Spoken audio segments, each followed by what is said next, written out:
2025 हा आपल्या सगळ्यांसमोर आला. जवळपास 60 वर्षानंतर या कायद्यामध्ये मोठा बदल करण्यात आलेला आहे. पूर्वीचा कायदा हा जवळजवळ 1961 हा इन्कम टॅक्स ॲक्ट म्हणून त्याला ओळखलं जायचं आणि हा नवीन इन्कम टॅक्स ॲक्ट 2025 असं म्हणून ओळखलं जाणार आहे. जुना जो कायदा आहे तो 880 पानाचा होता आणि आता जो नवीन कायदा आहे तो जवळपास 722 पानांचा होणार आहे. आणि त्याचबरोबर नवीन कायद्यामध्ये सेक्शन्स जे आहेत ते 298 सेक्शन्स आणि जुन्या कायद्यामध्ये 536 सेक्शन्स होते. त्याच्यामुळे आपल्याला एक साधारणपणे लक्षात येईल की नवीन कायदा हा सर्वसामान्यांना समजेल असा, सर्वसामान्यांना अभिप्रेत असेल असा आणि त्याचबरोबर याच्यामध्ये ती प्रामुख्याने जे रिडक्शन्स केलेले आहेत ते म्हणजे reduction of litigation, reduction of compliance आणि रिडक्शन ऑफ पेपरवर्क, जेणेकरून लोकांना सहजरित्या हा इन्कम टॅक्स यावेळेसचा त्याच्यानंतरचा भरता येईल. त्याचबरोबर याच्यामध्ये जे 6 क्षेत्रांना ज्याच्यामध्ये सुधारणा सुरू करण्याचा संकल्प हा केंद्र शासनाने हाती घेतलेला आहे. त्याच्यामध्ये एक आहे तो कर आहे, दुसरा आहे तो शहरी विकासाच्या संदर्भातला आहे, तिसरा आहे ते खाणकाम आहे, चौथा आहे वित्तीय क्षेत्र, 5वं वीज आणि 6वं हे नियमात सुधारणा आहे. याच्यामध्ये प्रामुख्याने केंद्र शासन ही सुधारणा पुढच्या काळामध्ये अधिकरित्या आणणार आहे. केंद्रीय अर्थमंत्री निर्मला सीतारामन यांनी मांडलेल्या या अर्थसंकल्पामध्ये जी आपली वित्तीय तूट 4.9% आहे ती 4.4 वर खाली आणण्याचा ध्येय सरकारने समोर ठेवला आहे. हे करत असताना निर्मला सीतारामन यांनी शेतकरी असतील, महिला असतील, अनुसूचित जाती जमाती व उद्योजक, मध्यमवर्गीय यांना दिलेल्या सवलतींमध्ये कुठेही कात्री न लावता उलट त्यामध्ये भरघोस अशी वाढ आपल्या सगळ्यांना निश्चितपणे दिसून येते. या बजेटच्या माध्यमाने खऱ्या अर्थाने बजेटची थीम जर आपण बघितली तर सबका विकास ही या बजेटची थीम आहे आणि याच्यामध्ये जे मूळ सिद्धांत आपण बघितले तर त्याच्यामध्ये मला व्यक्तिशः असं वाटतं की गरिबीपासून देशाची मुक्तता, त्याचबरोबर उत्तम शालेय शिक्षण विद्यार्थ्यांना भेटावं, स्वस्त आणि सर्वसुलभ आरोग्य व्यवस्था, त्याचबरोबर कुशल कामगार आणि सार्थक रोजगार आणि त्याचबरोबर महिलांचा जे आर्थिक क्षेत्रामध्ये सहभाग आहे तो मोठ्या प्रमाणात वाढावा, या संदर्भातलं उद्देश हे केंद्र शासनाने डोळ्यासमोर ठेवलं असं मला वाटतं. आणि हे सगळं करत असताना विकासाला गती देण्यासाठी आणि सर्वसमावेशक विकास प्रदान करण्यासाठी प्रयत्न ही केंद्र शासनाकडनं सुरूच राहणार. एकत्रितपणे आपण अधिक समृद्धीसाठी आपल्या क्षमता जगासमोर मांडण्याचा प्रवास हा सुरू केलेला आहे.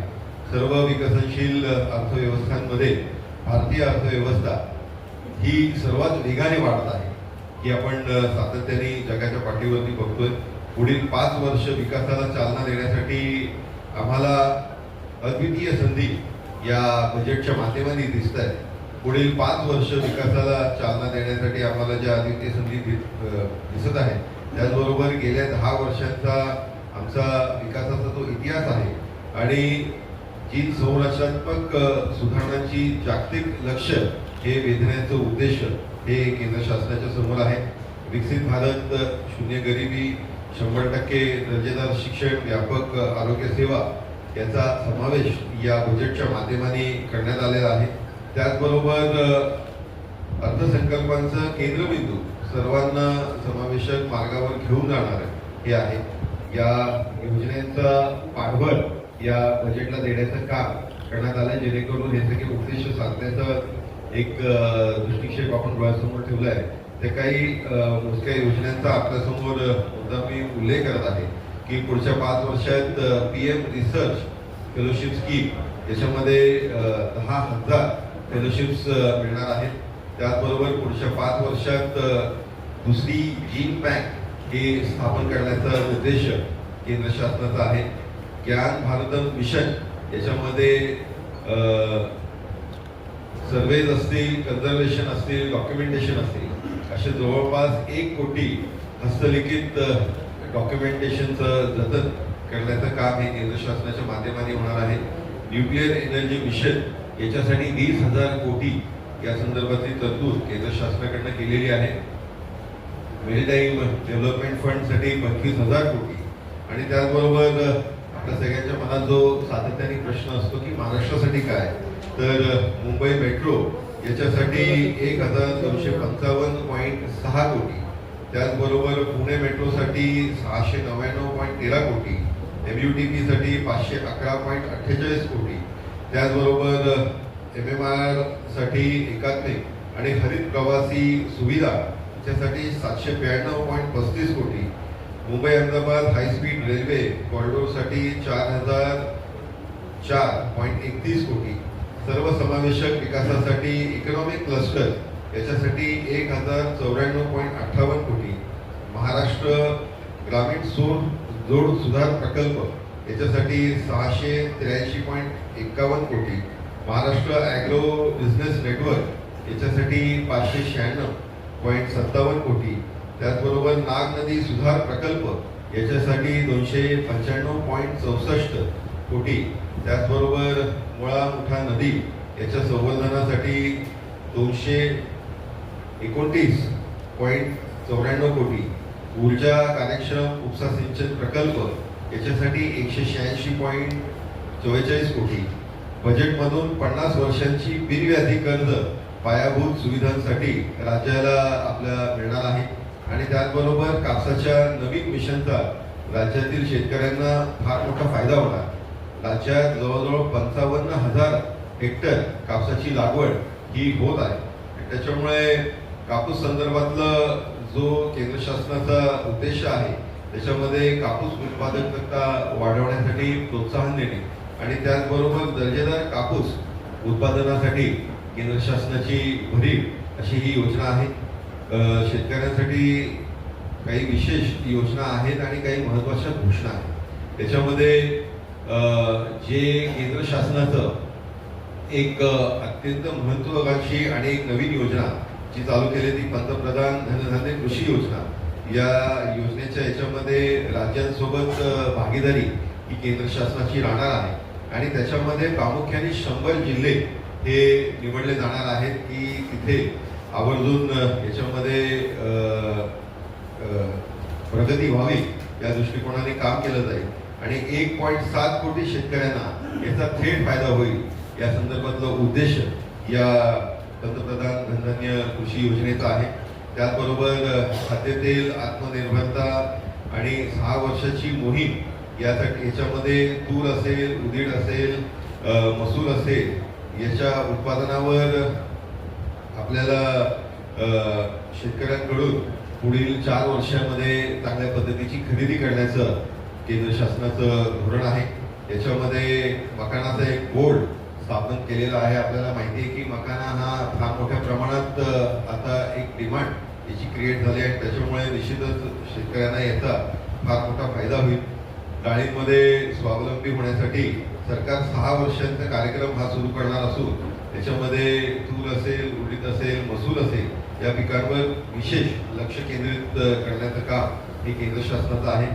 किसान क्रेडिट कार्डचा फायदा 7.7 कोटी शेतकरी आणि मच्छीमारांना याचा फायदा होतो आणि किसान क्रेडिट कार्डवरील कर्ज मर्यादेत 3 लाखावरून 5 लाख या पर्यंतची वाढ ही केंद्र शासनाने केलेली आहे. त्याचबरोबर मत्स्यपालनाला प्रोत्साहन देण्याचाही भर हा केंद्र शासनाने दिलेला आहे.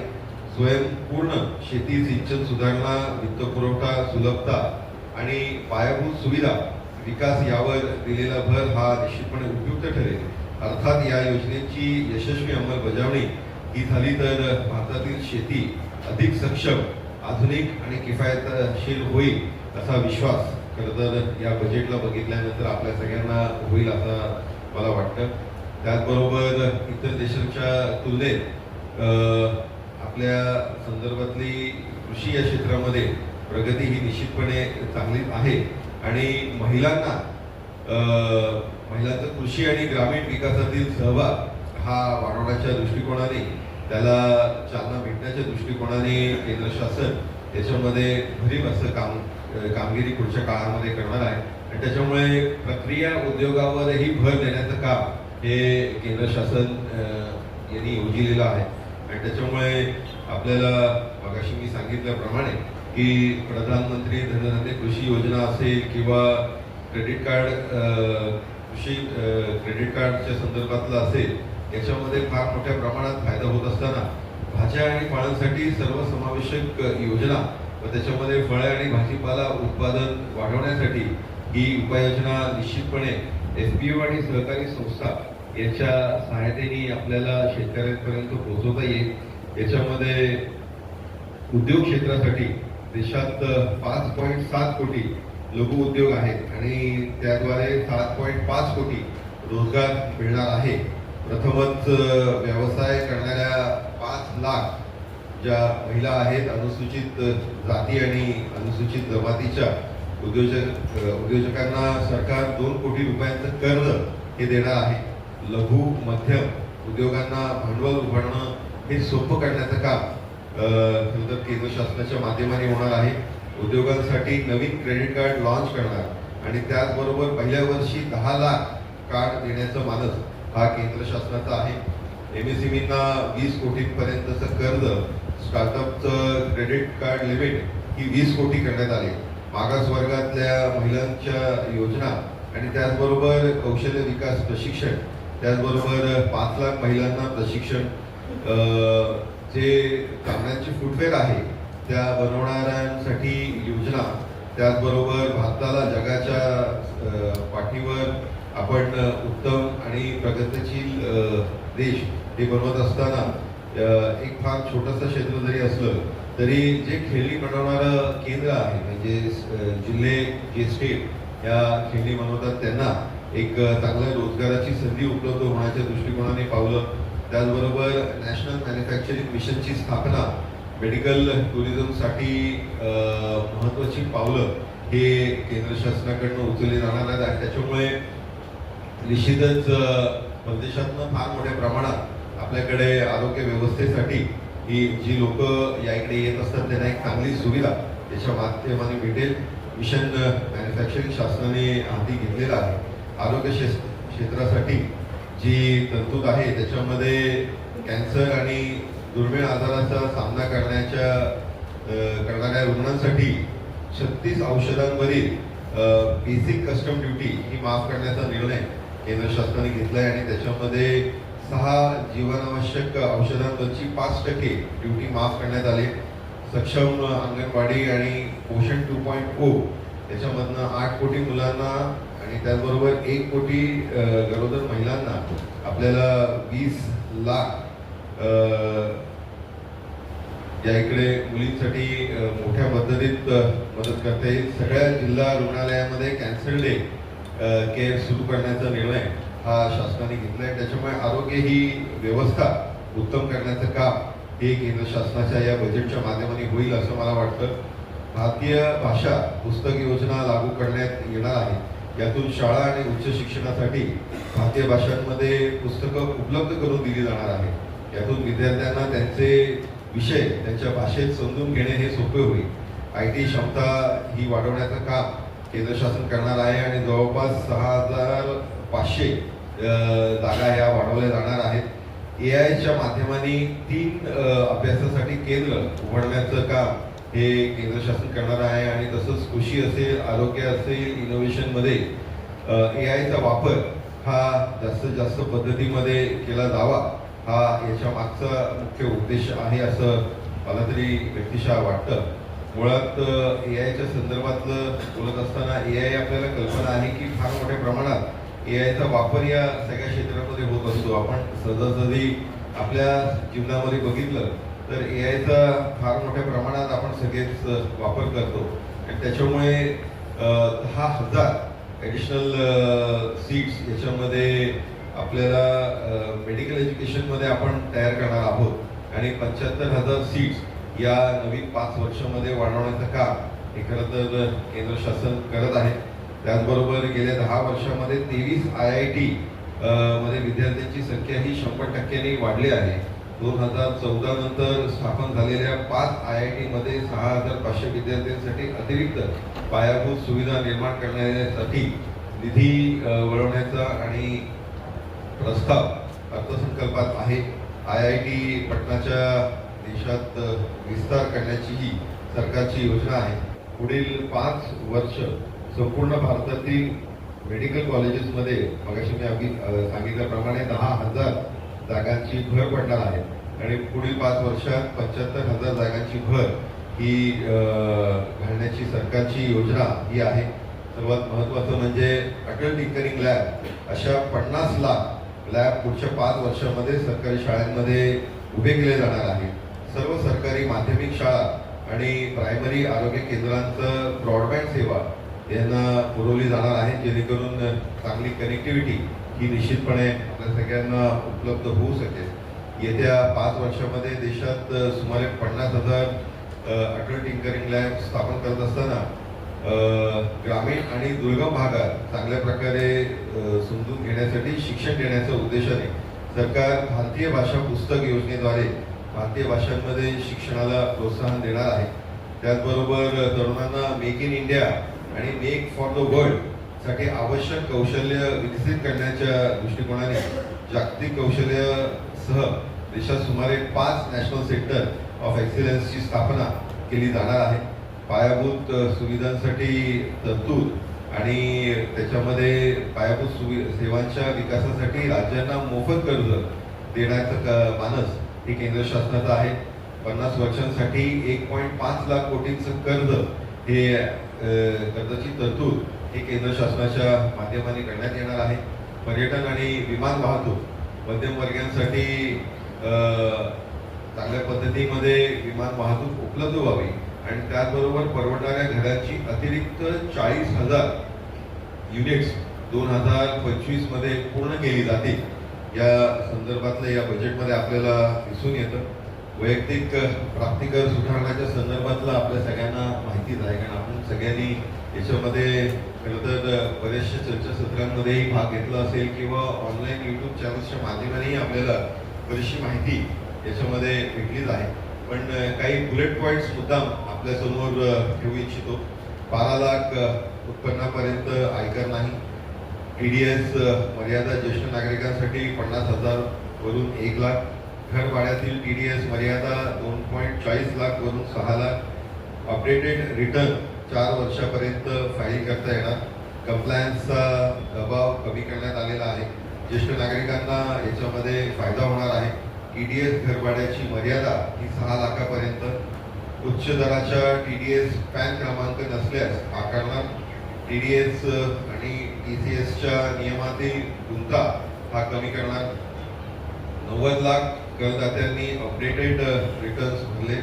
त्याचमध्ये अपडेटेड रिटर्न्स भरण्याची मुदत ही 4 वर्षापर्यंत वाढवली आहे. 18 लाखापर्यंत उत्पन्नावर 70,000ची सूट. नव्या कर रचनेच्या अंतर्गत 12 लाख रुपयांपर्यंत उत्पन्नावर कोणताही कर नाही. महिलांना 1 लाख उत्पन्न असणाऱ्यांचं कुठलाही कर नाही. 18 लाखापर्यंत उत्पन्नावर 70,000ची सूट. 25 लाख रुपयांपर्यंतच्या उत्पन्नावर 1,20,000ची सूट. TCS जमा करण्याची मर्यादा देखील 7 लाख रुपयांवरून 10 लाख रुपये करण्यात आली. महिलांसाठी ज्या तरतुदी आहेत त्याची काही बुलेट पॉईंट्स आपल्यासमोर मांडतो की 2 कोटी रुपयांची मध्यम मुदतीची कर्ज नव्याने लघु उद्योजक महिलांना देण्यात येणार आहे. महिलांना कौशल्य विकास प्रशिक्षण देणार. त्याचबरोबर मागास वर्गातील महिलांसाठी नवीन योजना. त्याचबरोबर जे तांबड्याचे बांधकामे बनवण्यासाठी जी योजना आहे त्याच्यामध्ये 5 लाख महिलांना योजनेचा लाभ होणार आहे. त्याचबरोबर इंडिया पोस्ट महिला बँकचे पुनर्जीवन करणार. त्याचबरोबर महिलांना स्टार्टअपसाठी 2 कोटी रुपयांची मदत करणार. 1 कोटी महिलांना 20 लाख. कुपोषित मुलींना सकस आणि अन्न पुरवण्यासाठी अतिरिक्त निधीची तरतूद करणार. त्याचबरोबर ग्रामीण भागातील महिलांना कौशल्य विकास प्रशिक्षणाकडे विशेष लक्ष दिले जाणार आहे. यासाठी 5 लाख महिलांना या योजनेचा लाभ हा भेटणार आहे. हे काही प्रामुख्याने बुलेट पॉईंट्स आपल्या समोर ठेवतोय. त्याचबरोबर काही इतर तरतुदी आहेत त्याच्यामध्ये पर्यटन आणि विमानाच्या दृष्टिकोनाने, विमान वाहतुकीच्या दृष्टिकोनाने उडान योजनेच्या माध्यमाने आपण त्याची क्षमता वाढवण्याचं काम हे करणार आहोत आणि पुढच्या 10 वर्षामध्ये 120 नवी ठिकाणं जोडण्याचं काम हे केंद्र शासनाच्या माध्यमाने होणार आहे, ज्यामुळे 4 कोटी अतिरिक्त प्रवाशांना याची मदत होईल. होमस्टेंना मुद्रा लोन्स मिळणार आणि 50 नवीन पर्यटन स्थळं ही विकसित करण्यात येणार आहे. तरुणांना याच्यामध्ये प्रशिक्षण देणं, त्याचबरोबर भगवान बुद्धांच्या आयुष्याशी संबंधित स्थळांच्या पर्यटनावर भर देणं, मेडिकल टुरिझमवर भर देणं, त्यासाठी व्हिसा प्रक्रिया हे सोपी करणं, त्याचबरोबर विमा क्षेत्रातील परकीय गुंतवणूक म्हणजे FDI जी आहे ती 74% वरून 100%. त्याचबरोबर ई-श्रम पोर्टलवर गीग वर्कसाठी आपण आय कार्ड निर्माण करणार, रजिस्ट्रेशनची योजना आणि त्यांना पंतप्रधान जन आरोग्य योजनेचा लाभ मिळणार. याचा 1 कोटी गीग वर्कर्सना निश्चितपणे फायदा होईल. अर्बन चॅलेंज फंडसाठी 1 लाख कोटींची तरतूद आहे. त्याचबरोबर लहान न्यूक्लिअर, त्याचबरोबर अशा अनेक ज्या 100 गिगावॉट अणुऊर्जेच्या योजना आहेत यांना फायदा निश्चितपणे पोहोचेल असा विश्वास मला आहे. एकूण 20,000 कोटी रुपयांचे अणुऊर्जा मिशन हे तयार करण्याचं काम हे केंद्र शासनाच्या माध्यमाने होणार आहे. खेलो इंडियाच्या माध्यमाने जे आपल्याला अर्थसंकल्प 2025 मध्ये या उपक्रमासाठी 351.98 कोटी रुपयांची वाढ ही निश्चितपणे केली आणि त्याचा फायदा हा खेळाडूंना होईल असा विश्वास मला आहे. या खेलो इंडिया उपक्रमासाठी तब्बल 1,000 कोटींची तरतूद करण्यात आली आहे. ही वाढ गतवर्षीच्या तुलनेत 200 कोटींनी अधिक असणार आणि त्याचबरोबर याच्यामध्ये पुढच्या काळामध्ये राष्ट्रीय प्रशिक्षण शिबिर घेणाऱ्या ज्या क्रीडा प्राधिकरण आहेत त्यांच्या 815 कोटींवरून 830 कोटींची वाढ केली. त्याचबरोबर राष्ट्रीय उत्तेजक चाचणी प्रयोगशाळेला आता 23 कोटी मिळणार आहेत. त्याचबरोबर राष्ट्रीय क्रीडा विकास निधीसाठी सलग दुसऱ्या वर्षी 18 कोटी हे कायम ठेवले. मात्र खेळाडूंच्या प्रोत्साहन अनुदानात 42.65 कोटीवरून आपण चांगल्या पद्धतीची या संदर्भातली सूट खेळाडूंना आणि फायदा होईल या पद्धतीने निर्माण करून दिले. सावंतवाडीच्या लाकडी खेळण्यांचा आपण जर बघितलं तर एक महत्त्वाचा निर्णय हे केंद्र शासनाने घेतलाय. आपण मगाशी आपल्याला सांगितलं की त्याप्रमाणे यंदाच्या अर्थसंकल्पामध्ये भारतीय खेळण्यांच्या उत्पादनासाठी तरतूद करण्यात आली आहे. त्यामुळे सावंतवाडीच्या पारंपरिक जे कारागीर आहेत त्यांना एक चांगले अच्छे दिन येतील असा विश्वास मला आहे. अर्थसंकल्पात भारतीय खेळण्यांच्या उद्योगाला उभारी देण्यासाठी आर्थिक तरतुदीची घोषणा करण्यात आली आणि त्याच्यामुळे आपल्याकडचे जे पारंपरिक लाकडी खेळणे आहेत किंवा वाहतुकीचा जो व्यवसाय आहे त्याला एक मोठी चालना भेटणार आहे. मेड इन इंडिया खेळण्यांना बाजारपेठ आणि निर्यातीला प्रोत्साहन देण्यासाठी राष्ट्रीय योजना आणण्याची घोषणा या अर्थसंकल्पात करण्यात आली. क्लस्टर लूम आणि पॉश लूमच्या माध्यमाने व्यापाराला सुलभ असं वातावरण तयार करण्याचं काम करण्यात आलेलं आहे. या सगळ्या गोष्टींच्या माध्यमाने सावंतवाडी पॅटर्न हे निश्चितपणे चिनी खेळण्यांना एक चांगली तगडी स्पर्धा निर्माण करेल असा विश्वास मला आहे. त्याच्यामध्ये आपण बघितलं तर प्रामुख्याने या बजेटच्या माध्यमाने एक जे माननीय केंद्रीय अर्थमंत्री निर्मला सीतारामन यांनी सादर केले एक सर्वसमावेशक अर्थसंकल्प आणि विकसित भारताला एक दिशा देणारा आणि त्याचा मार्ग हा अधिक प्रशस्त करणारा आहे. 140 कोटी भारतीयांना आशा आकांक्षा पूर्ण करणारा हा अर्थसंकल्प आहे. त्याचबरोबर विकसित भारताचे ध्येय सामान्य नागरिकाच्या पुढे नेऊन त्याचा विश्वास संपादन करणारा हा खऱ्या अर्थाने बजेट आहे असं मला वाटतं. त्याचबरोबर शेतकरी, गरीब, महिला आणि युवा हे विकसित भारताचे 4 प्रमुख स्तंभ आहेत. या 4ही गटांचे सशक्तीकरणाच्या दृष्टिकोनाने हे अर्थसंकल्प अतिशय महत्त्वपूर्ण आहे.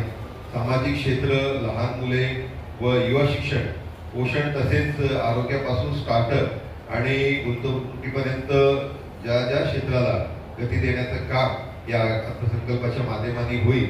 या अर्थसंकल्पाच्या माध्यमाने गरीब आणि मध्यमवर्गीय यांना सशक्त करण्याचं काम हे निश्चितपणे होईल असं मला वाटतं.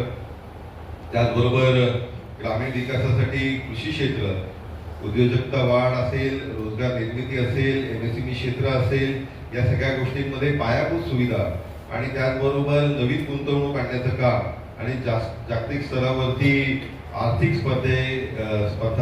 स्पर्धेमध्ये आपण निर्यात क्षेत्रामध्ये अधिक उत्तम काम करू. या 4 क्षेत्रांमध्ये आपल्याला चांगल्या पद्धतीचं यश भेटण्याचं काम पुढच्या काळामध्ये होईल या बजेटच्या माध्यमाने असं मला वाटतं. आपली कर प्रणाली असेल, शहरी विकास असेल, खाणकाम असेल, वित्तीय सुधारणा असेल, ऊर्जा आणि नियामक सुधारणा आहे, या 6 क्षेत्रांमध्ये सुधारणा आणण्याचं काम प्राधान्याने करण्याचं या बजेटच्या माध्यमाने केलेलं आहे. आपल्या समोर या सगळ्या योजना मी ज्या आहेत त्या मांडल्या आहेत. त्याचबरोबर बजेटच्या माध्यमाने आपल्याला काय साध्य करता येईल आणि मुख्यतः या बजेटच्या माध्यमाने त्याचा उद्देश काय आहे हे आपल्यासमोर ठेवलेलं आहे. याच्यामध्ये टॅक्स सिस्टम जे आहे त्याचं मॉडर्नायझेशन म्हणजे त्याचं आधुनिकीकरण करण्याचाही उद्देश हा केंद्र शासनाचा आहे. तो जास्तीत जास्त सुलभ व्हावा, टॅक्सची भाषा ही सोपी व्हावी, हा याच्या मागचा मुख्य उद्देश आहे. त्याचबरोबर टॅक्स कॅल्क्युलेशन स्ट्रीमलाईन करण्याचंही काम हे सोपं व्हावं आणि त्याच्यामध्ये आपल्याला लक्षात येईल की जे 536 सेक्शन्स होते ते 298 पर्यंत करण्याचं काम केलेलं आहे, ते कमी केले. आणि त्याचबरोबर आपल्याला हे काम करत असताना आवर्जून आपण बघतोय की मगाशी मी आपल्याला AIचा उल्लेख केला आणि व्हर्च्युअल डिजिट ॲसेट्स हे क्रिप्टोच्या स्वरूपातही तयार होत आहेत. त्याच्यावरतीही कर लावण्याचं काम आपण या बजेटच्या माध्यमाने घेतलंय. त्यांनाही या टॅक्सेशन पॉलिसीमध्ये आणण्याचं काम केलेलं आहे. ते या सगळ्या गोष्टींच्या माध्यमाने निश्चितच सर्वसामान्यांना फायदा होईल असं मला वाटतं. मी माझ्या माध्यमाने आपल्यासमोर जी बजेट आपल्या सगळ्यांसमोर मांडलेलं आहे त्याचे आपल्यासमोर मांडलेलं आहे. आपल्याला काही प्रश्न याच्यामध्ये असतील तर आपण विचारावे अशी विनंती.